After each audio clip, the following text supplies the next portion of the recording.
전 세계 모든 승려들은 지금도 끊임없이 고민하고 있습니다. 왜 인간은 태어나고 또 이 땅에서 인생이라는 것을 살고 왜 죽으며 왜 슬프고 왜 기쁜가? 그런데 오늘 제목이 생사화복입니다. 인간이 나고 죽고 화를 입고 복을 얻는다는 일인데요. 이걸 지금까지 모든 승려들은 고민하고 있습니다. 왜 그럴까? 그런데 이 생사화복을 주관하는 분이 있다니, 알고 보면 오늘 제목이 실로 어마어마한 말입니다. 맞지요? 불교는 석가모니 믿는 게 아닙니다. 본질적으로 인간은 왜 태어났고 왜 죽으며 왜 슬프고 기뻐하는지 그 근본을 찾는 것이 불교인데요. 주관자가 계십니다. 오늘 가진 예배 드릴 때 생사화복이 뭐냐 물어보니까 우리 애들이 잘 모르는 거 있죠. 어떤 아들은 그 화자가 불화자라고 하는데 불화자가 아닙니다. 화를 당한다 할 때 그 화자입니다. 생사화복 주관자. 오늘 제목은 우리의 영적 상태와 아주 밀접한 연관이 있는 내용입니다. 사람들은 말하기를 내가 열심히 했기 때문에 좀 길이 펼쳐졌고 내가 게으르거나 틀리게 살았기 때문에 나의 인생의 길이 펼쳐지지 않았다라고 말하는데요. 아닙니다. 맞는 말 같은데 근본적으로 아니라는 뜻이죠. 정주영 씨가 불굴의 의지로 도전했기 때문에 현대그룹이 커졌고 한국 경제가 나아진 것이 아니라 그의 인생에 하나님이 개입하셨기 때문에 그리 된 것이요. 또 하나님이 한국을 쓰시려고 작정하셨기 때문에 한국 경제가 성장하도록 하나님이 인도하신 것입니다. 잠언 16장 9절.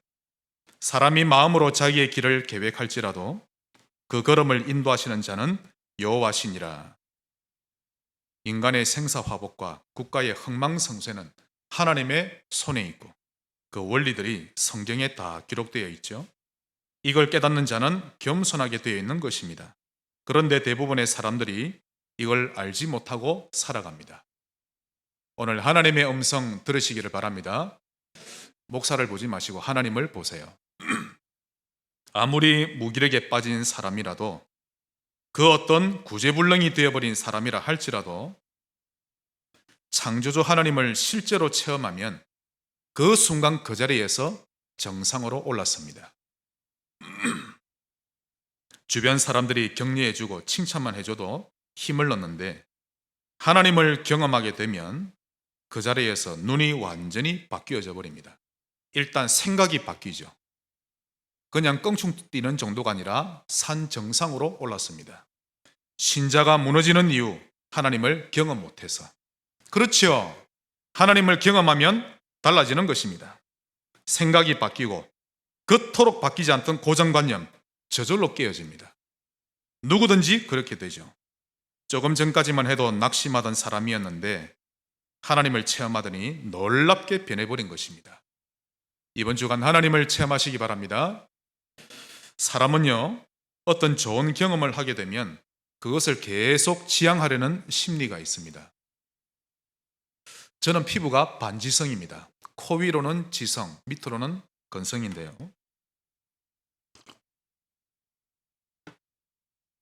그래서 다른 사람들보다 피부가 좀 맨들맨들하고 주름이 잘 생기지 않는 피부입니다. 그래서 평상시 화장품을 열심히 바르지 않아도 피부만큼은 자신이 있었습니다.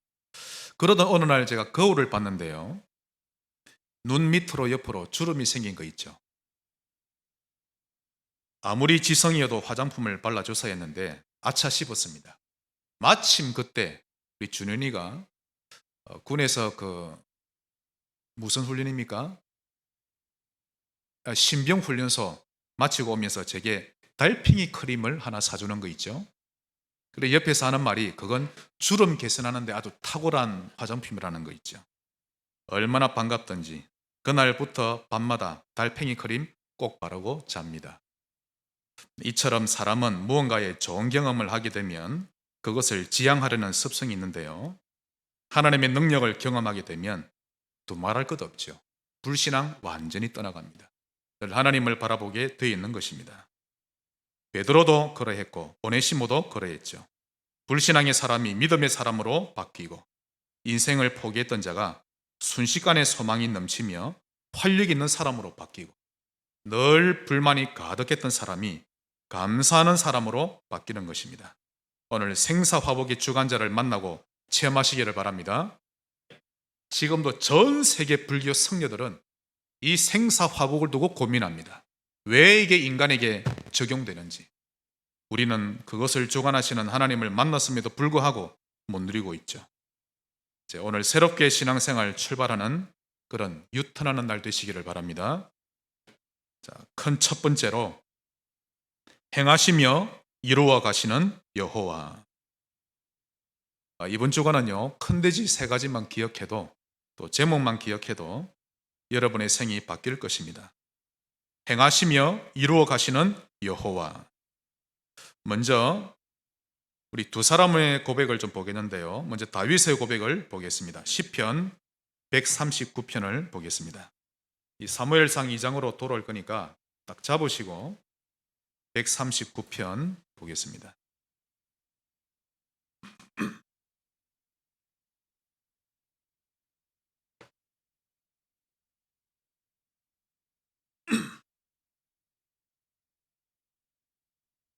먼저 1절에서 4절까지입니다. 여러분도 이런 고백을 또 시를 쓸 줄 아셔야 되겠죠. 여호와여 주께서 나를 살펴보셨으므로 나를 아시나이다. 한번 따라합시다. 나를 아시나이다. 하나님 체험하면 이 고백 나옵니다. 우리는 고아가 아니죠. 주께서 내가 앉고 일어섬을 아시고 멀리서도 나의 생각을 밝히 아시오며 나의 모든 길과 내가 눕는 것을 살펴보셨으므로 나의 모든 행위를 익히 아시오니 여호와여 내 혀의 말을 알지 못하시는 것이 하나도 없으시니이다. 7절부터 10절까지입니다. 내가 주의 영을 떠나 어디로 가며 주의 앞에서 어디로 피하리까? 즉 하나님을 피할 수가 없다는 뜻이죠. 내가 하늘에 올라갈지라도 거기 계시며 서울에 내 자리를 펼지라도 거기 계시니이다. 내가 새벽 날개를 치며 바다 끝에 가서 거주할지라도 거기서도 주의 손이 나를 인도하시며 주의 오른손이 나를 붙드시리다. 아멘. 13절 주께서 내 내장을 지으시며 나의 모태에서 나를 만드셨나이다. 16절 내 형질이 이루어지기 전에 주의 눈이 나를 보셨으며 나를 위하여 정한 날이 하루도 되기 전에 주의 책에 다 기록이 되었나이다. 즉 만세 전부터 나를 택하셨다는 뜻입니다. 23절, 24절 하나님이여 나를 살피사 내 마음을 아시며 맞습니까? 내 마음을 아십니다. 절대 하나님을 속이지 않죠. 나를 시험하사 내 뜻을 아옵소서. 내게 무슨 악한 행위가 있나 보시고 나를 영원한 길로 인도하소서. 생사화복 주관자를 발견한 다윗입니다. 자신의 인생 속에 하나님이 개입하셔서 직접 행하심이 이루어 가시는 여호와를 제대로 발견하고 그분을 인정하며 살았던 다윗입니다. 이런 발견만 되어지면 머리 깎고 깊은 산속에 들어갈 필요가 없을 텐데, 그렇죠. 구원받은 것을 감사하시기 바랍니다. 두 번째로 한나의 고백을 보겠습니다.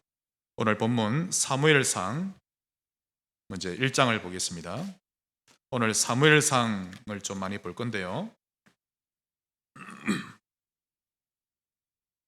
자, 한나의 삶을 조금 우리가 살펴보겠습니다. 먼저 아이를 가지지 못해서 심히 괴로워했던 한나입니다. 1장 2절 그가 엘가나죠. 남편입니다. 그에게 두 아내가 있었으니 한 사람의 이름은 한나요 한 사람의 이름은 브닛나라. 브닛나에게는 자식이 있고 한나에게는 자식이 없었더라. 그런데 이 브닛나가 한나를 괴롭힙니다. 왜냐하면 남편이 한나를 너무 사랑했으니까요. 그때 한나가 타락을 하지 않고 여호와께 자기의 아픔을 내놓았던 것입니다. 1장 10절 11절 한나가 마음이 괴로워서 누구에게 기도하죠? 여호와께. 여러분도 그렇게 할 줄 아셔야 합니다.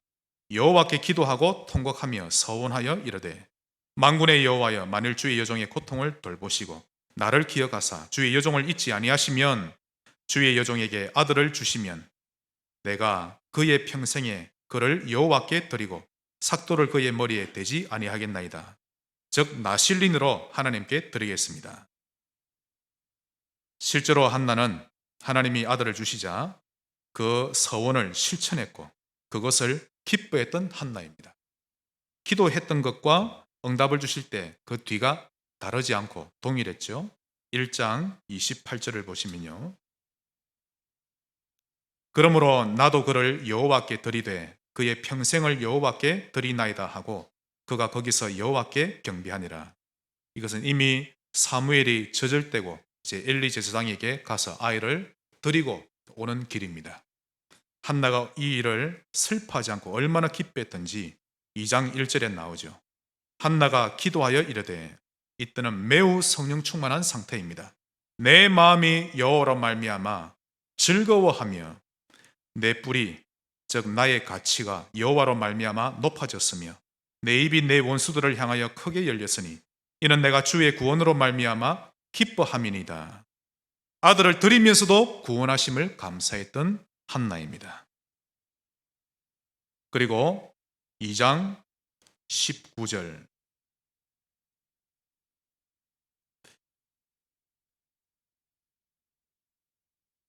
그의 어머니 즉 한나가 매년 드리는 제사를 드리러 그의 남편과 함께 엘리가 있는 성소로 올라갑니다.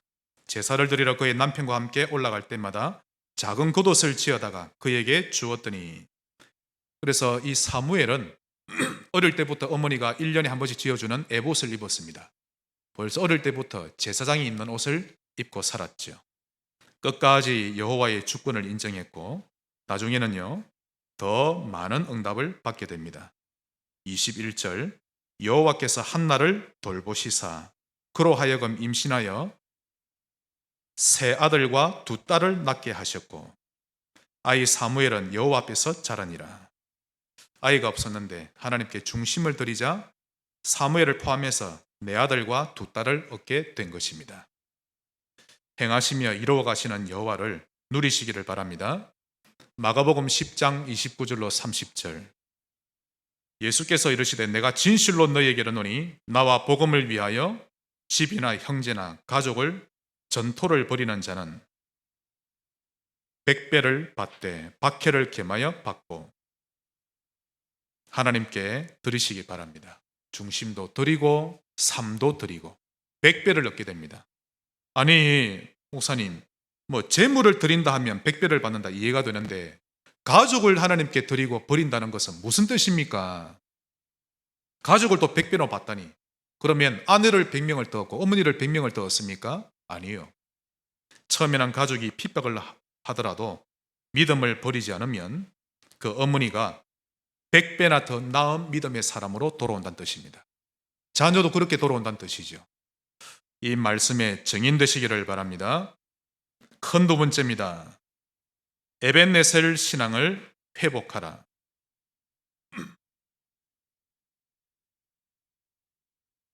오늘 말씀이 너무 중요합니다. 여러분 인생의 터닝포인트 꼭 되시기 바랍니다.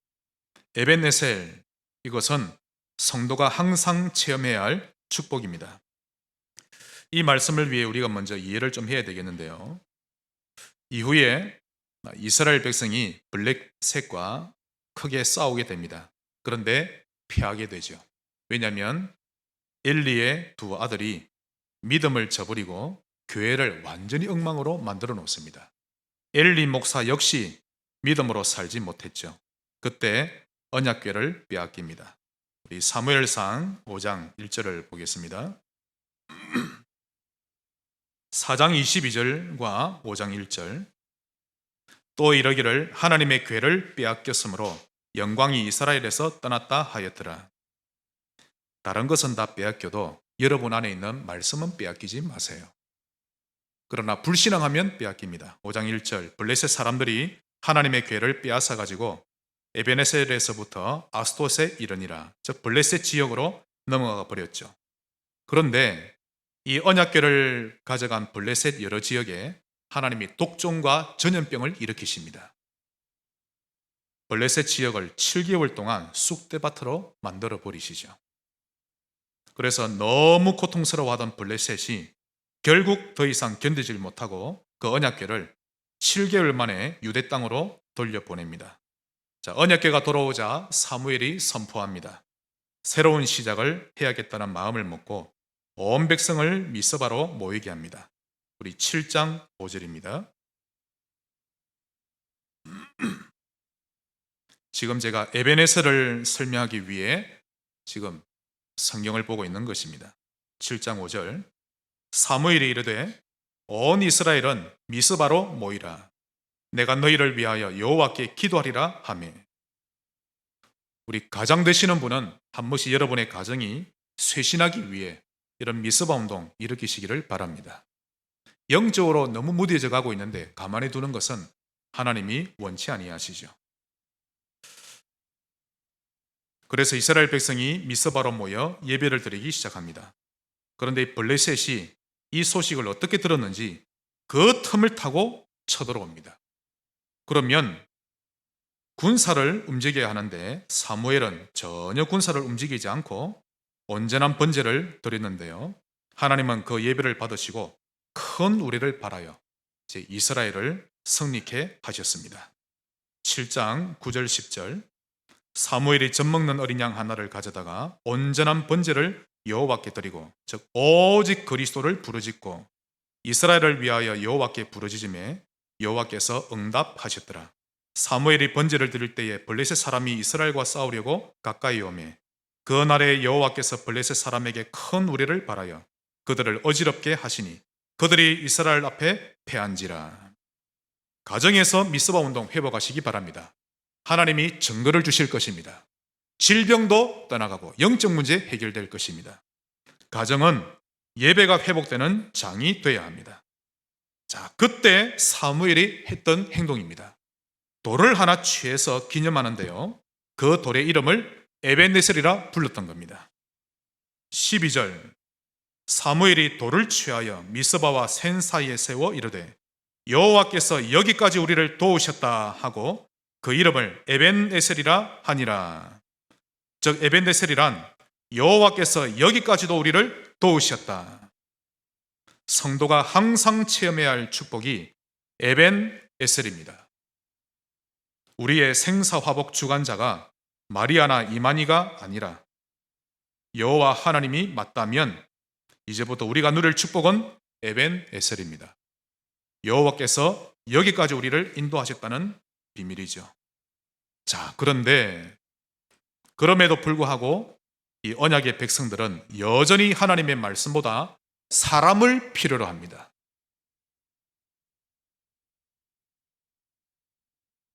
왜냐하면 지금 당장 그 하나님은 눈에 보이지는 않은데 사람은 보이거든요.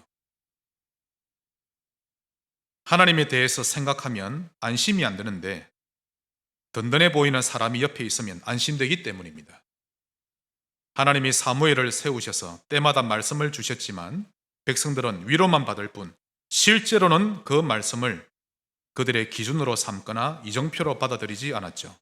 그래서 사무엘만 보일 뿐이지 그들을 인도하시는 여호와는 보이지 않았던 것입니다. 하나님은 그들의 영적 상태 다 보고 계셨죠.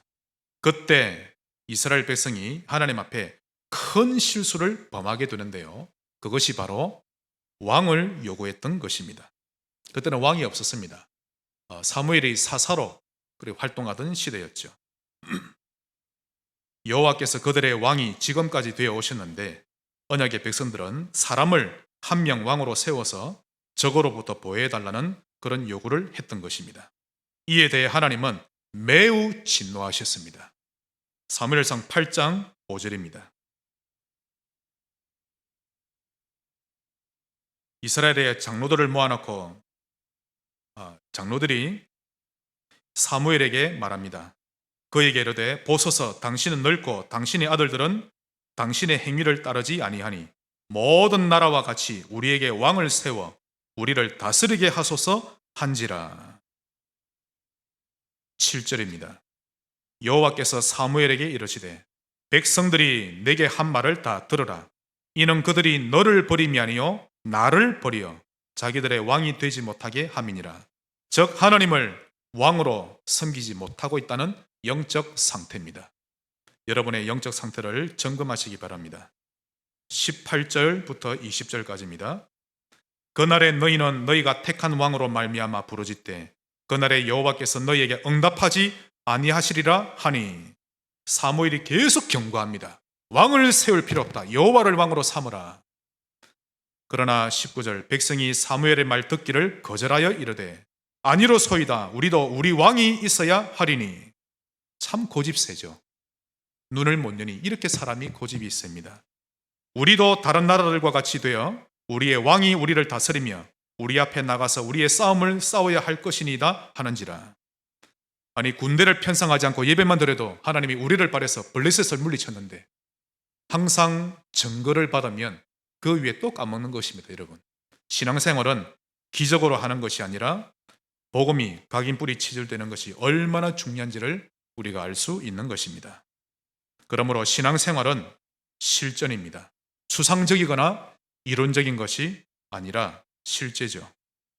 예배 드릴 때는 자세를 갖췄다가 밖에 나가서 사람을 만날 때나 또는 친구를 만날 때는 하나님 없는 사람처럼 만나는 것이 아니라 언제 어디서든지 우리는 언약의 백성이요 세상의 빛과 소금인 것입니다. 마태복음 5장 13절로 16절, 너희는 세상의 소금이니 소금이 그 맛을 잃으면 무엇으로 짜게 하래요? 너희는 세상의 빛이니 산 위에 있는 동네가 숨겨지지 못할 것이요 너희 집안에 있는 사람들에게도 다 비치게 되리라. 아직 영적으로 철들지 않은 제자들에게 예수님이 미리 그들의 정체성을 알려주신 것입니다. 여호와께서 여기까지 우리를 도우셨다. 에베네셀을 항상 체험하시기 바랍니다. 우리 자우리 인사합시다. 에베네셀, 에베네셀. 네, 여호와께서 여기까지도 함께 하시고 저기까지도 인도하시고 신자가 당연히 누릴 비밀입니다. 하나님은 우리의 생사화복 주관자이십니다. 여호와께서 여기까지 도우셨고 또 저기까지도 도우시고 앞으로도 도우실 것입니다. 이것을 체험하며 그때마다 돌을 취해서 여러분 가정에 기념으로 세워보시기를 바랍니다. 예를 들자면 하나님이 여러분께 응답을 주실 때마다 헌금봉투에 기록해서 가정예배 때 하나님께 드려보세요. 세월이 흐른 후에 자녀들에게 할 말이 있는 부모가 될 것입니다. 이런 간증들이 계속 생겨나시기를 주의 이름으로 축원합니다. 에베네셀이 여러분의 발판 되시기를 바라고 여러분의 생사화복의 주관자이신 하나님을 발판 삼으시기를 바랍니다. 마지막 큰 세 번째입니다. 나의 신앙을 보이라. 이를 위해 먼저 바른 고백을 드릴 줄 알아야 합니다. 어떤 고백을 드려야 될까요? 나의 생사화복 주관자는 여호와이십니다. 만약 이 고백이 안 되는 분은 성녀들과 똑같은 영적 상태입니다. 나의 생사와 화복은 왜 생겨난 것일까? 평생을 헤매야 합니다. 그러나 우리의 생사화복 주관자는 여호와이심이 분명합니다. 국가의 흥망성쇠 주관자도 하나님이십니다. 그러므로 복음과 교회를 위해 내가 존재합니다. 나의 인생, 나의 가정, 나의 산업의 주인은 여호와이십니다. 복음을 위하여 나를 사용하여 주옵소서. 응답받을 고백이죠. 이런 중심을 계속 가지고 있다면 그는 진짜 신자입니다. 그러나 이런 중심이 없다면 그는 하나님을 체험하기 어렵습니다. 항상 하나님이 추상적인 존재로만 여겨질 뿐이죠. 또한 나의 신앙을 보이는 방법 두 번째로 불신앙을 털어버려라. 털어버리시기를 바랍니다. 아니, 목사님, 불신앙이 뭡니까? 예를 들면 실컷 예배 드리고 나서 서로 식사하면서 하는 말이 아무리 설교지만 그런다고 되나? 단순한 한마디의 말인데 순식간에 불신앙에 힘이 실립니다. 하나님의 음성으로 듣지 못했죠. 어떤 부분은 하나님 말씀이고 어떤 부분은 아니고 이렇게 받는 겁니다. 절대 응답받지 못합니다. 교회가 왜 이래? 수준이 왜 이리 낮아? 그래서 하나님이 그런 부분에 달란트가 있고 성견 지명이 있는 여러분을 우리 교회에 보내신 것입니다. 하나님의 주권, 불신앙을 털어버리세요. 100% 우리의 마음을 드리는 겁니다. 그러므로 내게 믿음이 있다는 증거로 말씀에 순종해 보시기 바랍니다. 복음과 교회를 위해 강단 말씀 그대로 실천해 보는 것입니다. 그때 나의 생각이 깨어지는 것입니다. 내 생각이 바뀌고 나서 실천하는 것이 아니라 내가 인정돼야만 그제서야 교회 속으로 들어오는 것이 아니라 하나님 말씀이 그러하니 내 생각을 잠시 뒤로 하고 먼저 순종하는 것입니다. 이게 쉽지 않죠, 여러분. 믿어져야 되는 것입니다. 이러다 보면 더 빨리 응답이 옵니다. 그 이유는 그러는 사이에 온유한 신자로 바뀌어 있기 때문이죠. 그러므로 하나님은 결코 불신앙인은 역사하지 않으십니다. 그것은 교회를 하나 되지 못하게 만들기 때문이죠. 특히 교회 안에서의 불신앙을 하나님이 매우 싫어하십니다. 말씀 보겠습니다. 사무엘상 2장 12절입니다.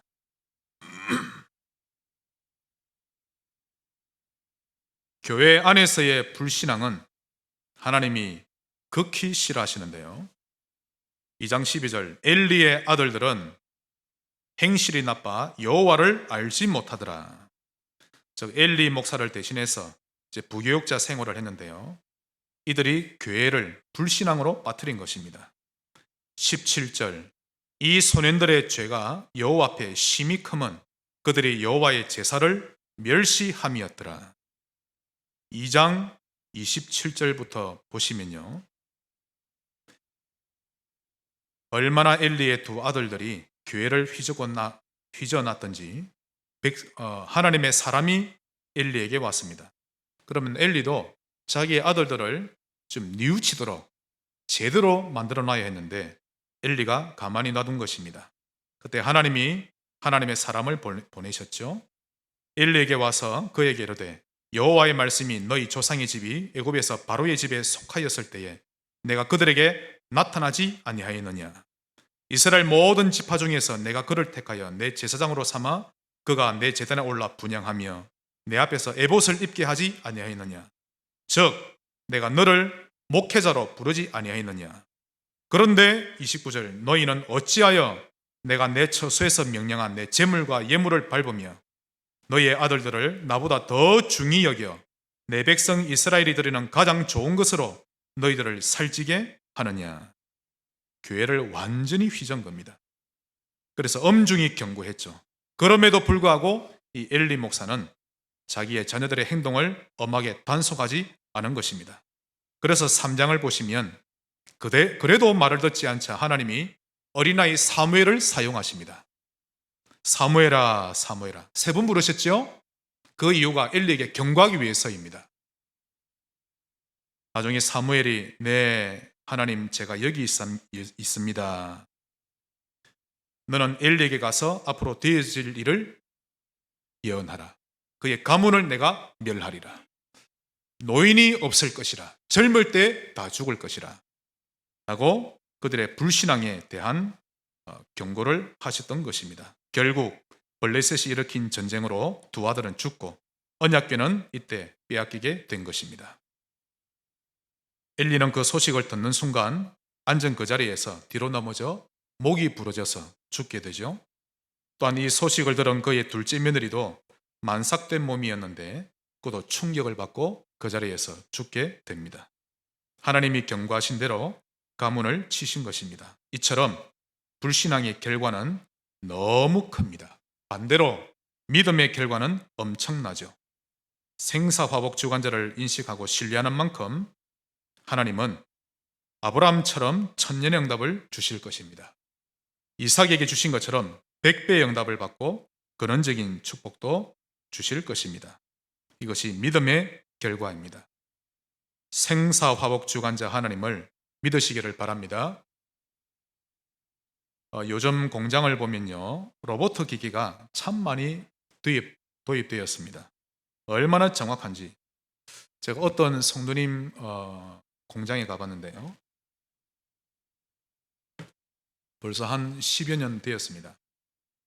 이 로봇가 물건을 자르고 만들어내는데 한치의 오자도 없는 거 있죠. 완벽하게 만들어냅니다. 또 로봇가 골프를 치는데요.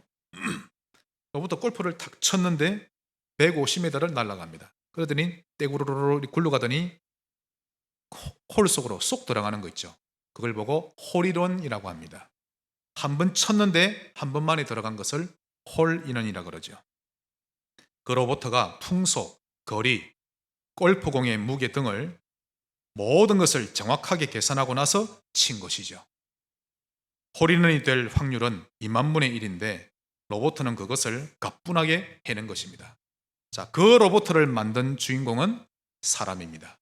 사람을 만드신 분은 하나님이시죠.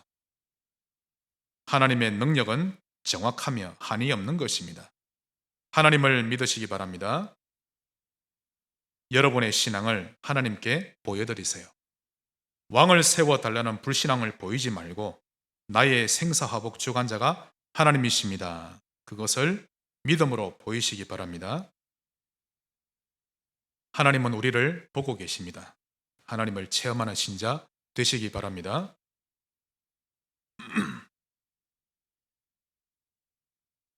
나의 신앙을 보이는 방법 세 번째로 이제는 구분하고 파악해야 합니다. 우리는 모두 광야라는 학교에서 훈련받고 있는 중인데요. 이 광야 생활 가운데 여러분이 반드시 구분할 것이 있습니다. 그것은 무엇이 문제이고 문제가 아닌지를 구분할 줄 알아야 합니다. 서론에 빠져 살지 마세요. 무엇이 서론이고 본론인지를 광야에서 구분하는 눈이 열려져야 합니다. 종교 생활과 복음 생활이 어떻게 다른지 구분할 줄 알아야 하고, 내가 지금 무엇 때문에 화가 나 있는지, 본질 때문인지 껍데기 때문인지 파악하는 눈이 열려지시기를 바랍니다. 나의 과거, 현재, 미래를 과연 모두 다 보장받은 것이 맞는지, 또 그걸 내가 깨닫고 있는지 아직도 못 깨달았는지 자가 진단할 수 있어야 합니다.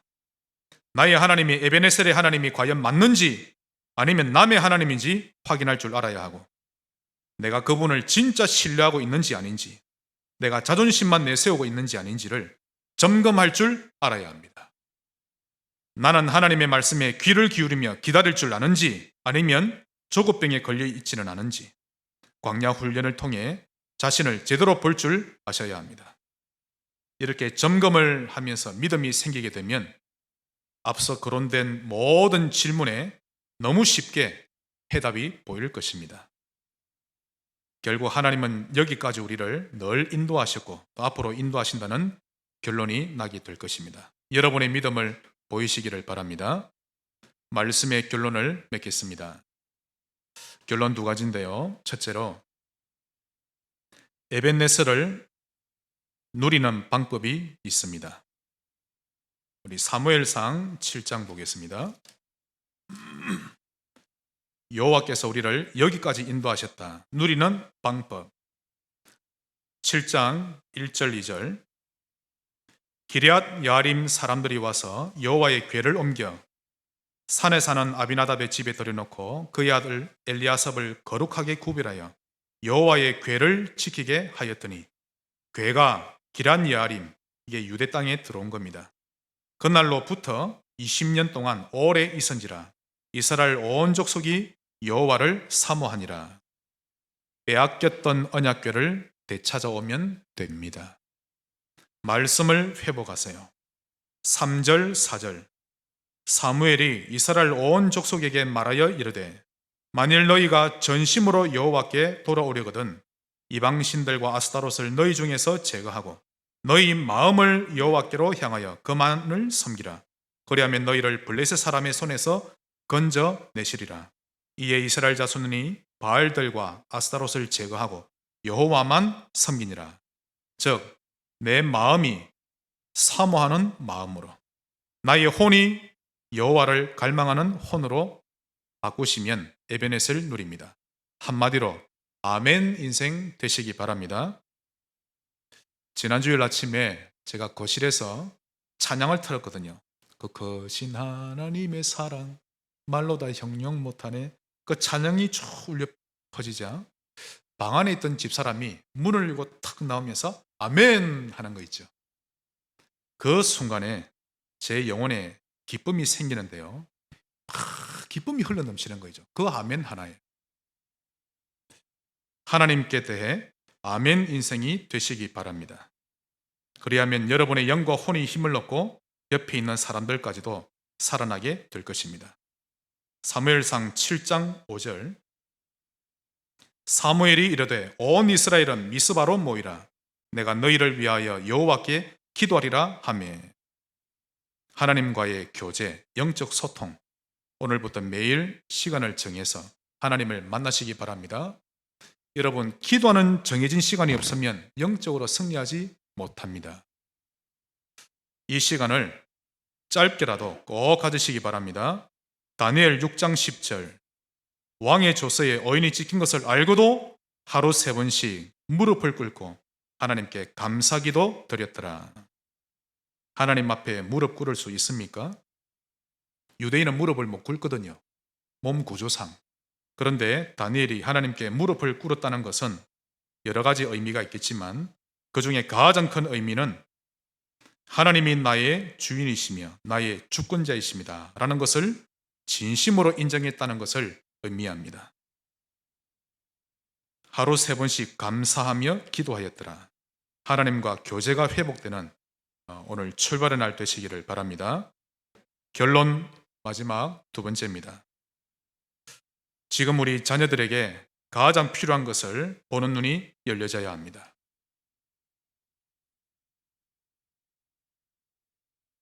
특히 우리 태영아 부부와 어린이 부서에 꼭 말씀드리고 싶은데요. 어릴 때부터 고급화된 교육 시스템인데서 키워야 하는 것이 가장 급한 것입니까? 맞는 것 같으나 아닙니다. 이것보다 복음으로 결론 내어지는 아이로 키워야 하는 것이 가장 급선무입니다. 앞으로 4차 산업, 5차 산업, 영적 문제 심각할 겁니다. 복음으로 결론 내어지는 아이로 키우는 일에 그 아이가 어린 시절에 여러분이 혼신을 다하셔야 합니다. 만약 이것이 깨달아지는 부모라면 그 가정의 아이는 하나님이 반드시 그 미래에 책임지실 것입니다. 그러나 많은 부모들이 이렇게 생각하죠. 지금 우리 아이를 수준 있게 키우지 않으면 안 되는데 그래서 육신적인 교육만 계산되고 조바심이 난다면 우리 어른들은 아실 겁니다. 세월이 흐른 후에 후회합니다. 여러분이 지금 아이들에게 가르치고 싶어하는 교육 프로그램이 삼성이나 재벌가에 있는 아이들이 교육받고 있는 그 프로그램 얼마나 따라갈 수 있다고 보십니까? 육신적으로 비교하면 극과 극 차이입니다. 하늘과 땅 차이죠. 절대 못 따라갑니다, 여러분. 그런데 그런 값비싼 교육을 받고 자란 성공한 사람들이 오히려 더 무너지고 있죠. 성공하면 뭐합니까? 정신이 돌아버리면 아무 소용이 없는데 아무리 성공해도 실제로 행복하지 않고 우울한데요. 인간의 생사화복은 절대적으로 하나님 손에 있습니다. 몬테소리 교육, 그 몬테소리 하레비 수준으로 가르쳐도 아무리 그렇게 키워놔도 그 아이가 어릴 때부터 어떤 복음을 먹어왔고 어떤 교회관, 예배관, 헌금관을 가졌는지에 따라서 그의 미래가 결정되는 것입니다. 오늘 하나님 음성 들으시기 바랍니다. 한마디로 그 아이의 영적 상태가 어떠한지에 따라서 그의 결혼생활, 사회생활이 결정되어진다는 것입니다. 앞으로 교회 그리고 성도들 더 많이 무너질 겁니다. 우리 아이를 교회를 살리고 세우는 신자로 키워야 할 것입니다. 사실 부모라면 우리 자식들이 일단 건강하고 경제적으로 성공 반열에 오르기를 가장 우선적으로 바라겠죠. 이제 겨우 7살인데 구구단을 다 외우면요, 천재가 났다고 생각하겠죠. 그런데 정신질환을 겪고 있는 자녀를 둔 부모를 만나보세요. 저는 많이 만났습니다, 여러분. 그들은 한결같이 말하기를 다른 건 바라지도 않고 오직 우리 아이가 정신만 온전해질 수 있다면 더 바랄 것도 없다고 말합니다. 또 하는 일마다 안 되고 사고가 자주 일어나고 가정도 인간관계도 다 깨어지고 악재가 들린 것처럼 많은 문제 속에 쌓인 자녀를 둔 부모 한번 만나보세요. 그들도 한결같이 말하기를 우리는 많은 돈을 바라지도 않습니다. 더도 말고 덜도 말고 우리 아이가 안정되고 평안해졌으면 좋겠습니다 라고 말합니다. 사람들은 문제가 와야만 그제서야 본질에 대해 눈을 뜨기 시작하죠. 그전에는요 정말 본질 모릅니다. 관심도 없습니다. 여러분, 인간이 육신적으로 성공하면 뭐합니까? 생사화복 주관자에 대해 감각도 없고 관심도 없는데 그 부모도 하나님에 대해 중심을 가질 줄 모르는데요, 그만한 비극이 또 어디 있습니까? 우리 태영아부와 어린이 부서의 또 선생님들 또 부모님들 기억하시기 바랍니다. 복음 외에는 다 지나가는 겁니다. 전부 다 서론이고 지나가죠. 모든 만남을 하나님이 인도하십니다. 우리의 후대를 여호와를 신뢰하는 자녀로 키우는 일에 혼신을 쏟으시기를 주의 이름으로 축원합니다. 그래서 그런 좋은 시스템을 찾으러 다니지 말고 우리 교회와 또 지역에 그런 시스템 만드는 일에 여러분이 주역되시기를 바랍니다. 성지 RUTC, 이 안에 우리 성지 어린이집, 성지 초등학교 세울 것입니다. 여기서 우리 아이들과 함께 어릴 때부터 함께 먹고 자고 하면서 21세기형 나실인으로 키울 것입니다. 특히 우리 태영아부와 어린이 부서에 새로운 출발 되시기를, 또 우리 모든 성도님들은 에베넷을 누리게 되시기를 주의 이름으로 축원합니다. 하나님께 감사드립니다. 새로운 신앙생활의 출발이 되는 중요한 날 되게 하옵소서. 예수님 이름으로 기도합니다.